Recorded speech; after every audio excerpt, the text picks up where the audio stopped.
Hello and welcome to Dr. Bingo Fairmont's Management Minute. Dr. Fairmont is currently constructing the world's largest tower of playing cards. So in his place, it's me, Dr. Shu, here to represent, coming to you live from St. Louis University's Tapia School of Business.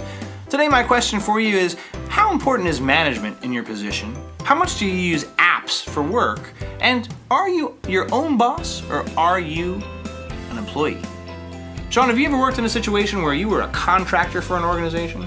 Not really. Nope. Can't say I have. Okay. Do you use apps in your workplace at all? Nope. Okay.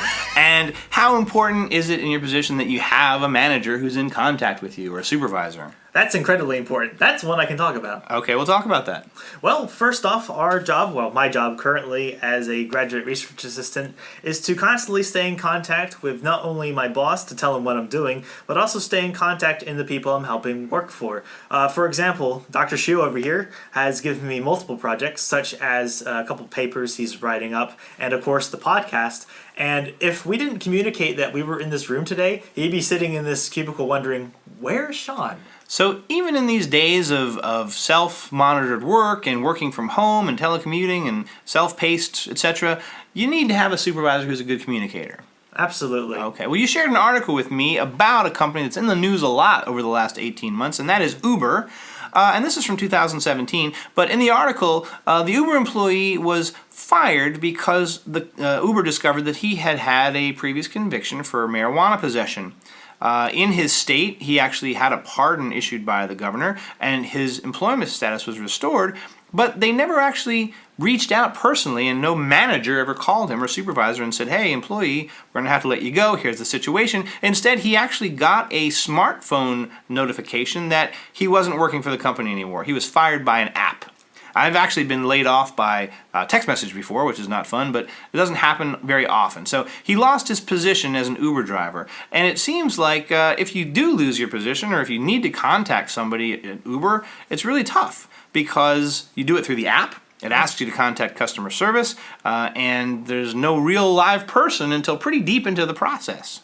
Right? So you don't have a whole lot of options with this. And that's not a great position to be in if you're an employee. Or if you're a contractor. And I guess the big question is, was this employee or contractor, Uber driver, what was his status? And that's important. We'll talk about why in just a minute. Uber calls itself a company where you can be your own boss. Right? That's the heart of their recruiting campaign. They say that you can set your own schedule, you work the hours that you want, you turn your Uber app off at your convenience. From a legal perspective, Uber employees are independent contractors, or are they? Right? Employees should be entitled to some additional benefits, including federal wage and labor protections, such as minimum wage, overtime, Social Security, workers' comp, unemployment insurance. Interestingly, in 2017, in November, a court in the UK ruled that Uber drivers are actually employees of Uber. Uber disagreed, and the same in California, but not in most other states yet.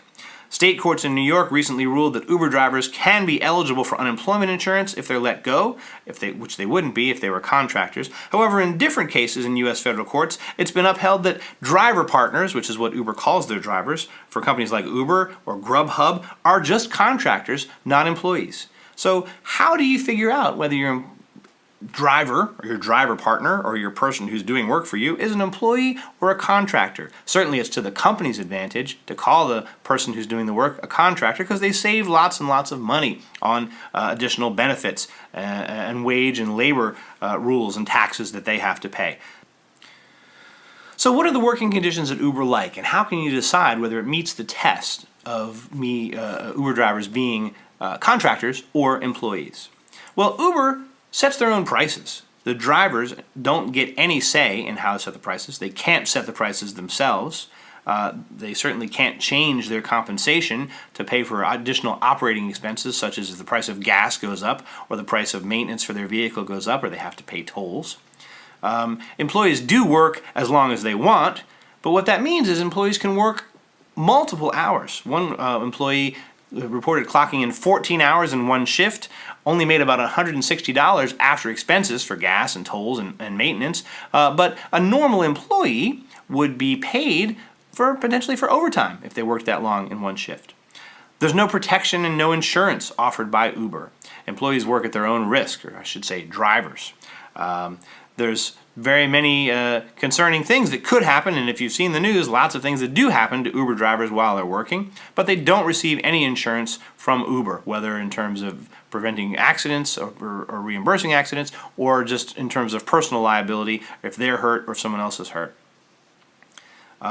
Uber has planned to release some kind of information to its workers about the importance of resting and taking rests on the shift, but it doesn't say anything in this plan about how many hours they can work in a single shift.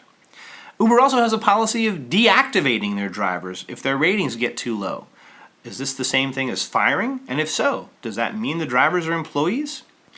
If Uber had to pay for employee benefits for its hundreds of thousands of drivers in the U.S., it would cost them about $750 million, $750 million in Social Security taxes alone.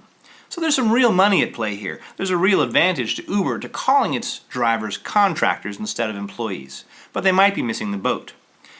Several states, including Illinois, California, and New Jersey, have adopted a test called the ABC test to determine if someone who's working for you is a contractor or an employee. The first condition of this is that the worker has to be free from control of the larger company. In other words, they're independent and make their own decisions.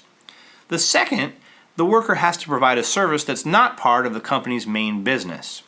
In other words, they're doing something essentially on the side to support the company's main income stream. And the third, the worker has to be a professional who is regularly offered services to other companies.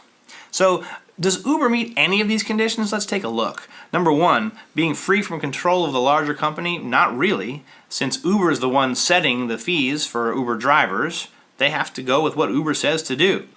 The second, are the workers providing a service that's not part of the company's main business? No, they're actually doing the company's main business. The only thing that Uber does is collect fees from customers and give the drivers their percentage. And then three, is the worker a professional who has offered services to other companies? In that case, they might be a contractor, but they not necessarily, right, for all drivers. So those first two conditions are really concerning and really might mean that Uber needs to reevaluate whether they consider their drivers employees or contractors. As we said, there's a mishmash of whether Uber drivers are employees versus contractors, depending on what state you're in. I think that what we're going to see in the future is more and more states adopting this ABC test of whether someone is an employee or a contractor, and more states Uber is going to have to start paying up in terms of Social Security tax, unemployment insurance for their drivers, potentially even things like healthcare benefits, vacation time, etc., and specific shift times.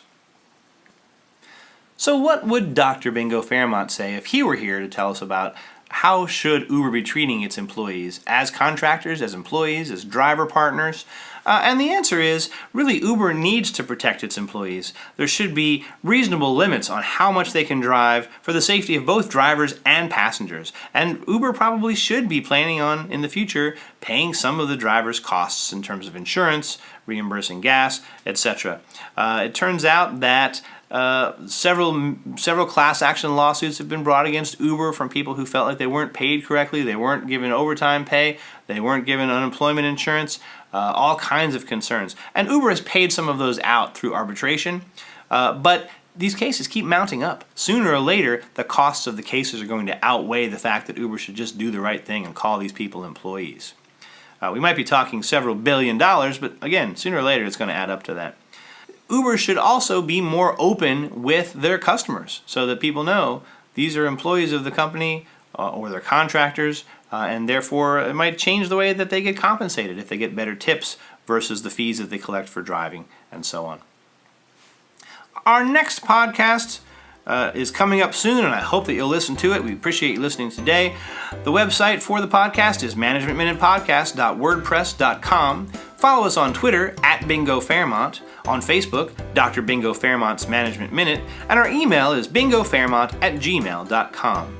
Thank you to St. Leo University, the Tapia School of Business. Our intro and outro music comes to us from bensound.com.